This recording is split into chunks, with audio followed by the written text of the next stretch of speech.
I too want to extend my congratulations to all of you for all the hard work that you did in trying to support and get Amendment 1 across the finish line. Now, before I got up here a while ago, somebody said to keep my remarks crisp. So that's a new word I haven't heard of before. It said short, keep it crisp. So we'll keep it crisp here.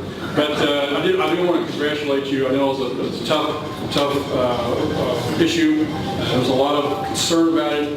My office got a lot of calls on it. In fact, the last few weeks, and I tell people the best thing that happens is people call. They were concerned enough because of the confusion out there that they took the time to call.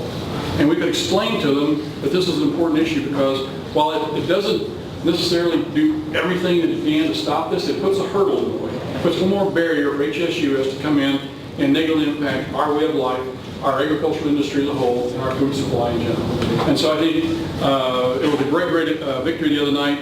We're going to continue to work with you and support you whenever, if they do a recount on it, so let us know how we can help. But again, thank you for all you do for agriculture. With regards to the Waters of the U.S. proposed rule, the other day we had in the Small Business Committee, which Sam Graves is the chairman of, and I'm vice chair of, he called a hearing. We had the number 2 person from EPA at the hearing. And boy, did that guy get an earful. I mean, we have people from all over the country who are on our committee. The Democrats and Republicans both went after this guy, saying this is the most ridiculous thing you can imagine. And there's a word in the law that really is the sleeper in this whole thing, and it's hydrological. All the water that is hydrologically connected, so in other words, every piece of a molecule of water that is connected to another one, they can technically regulate that. And so it's interesting because the EPA director was sitting, or the number 2 person was sitting there and saying, oh no, we're not going to do about this. This is all about the waters that we can navigate and the ones that we can oversee and blah, blah, blah. And it was interesting because the real people in the real world who were on the panel, who also testified, said, you know what, the way this rule reads, as soon as one drop of water falls out of the sky, EPA's on. And that is scary thought. Stop and think about that. As soon as one drop of water falls from the sky, it's hydrologically connected to all the rest, and they can technically get to it. So I think we fought this issue a couple years ago and beat them back. We have to stay united and work together, all of the different groups, all the industries. Ag should take the lead, but there's a lot of other industries out there that are working with as well who have a direct interest in this, and we need to work with those as well.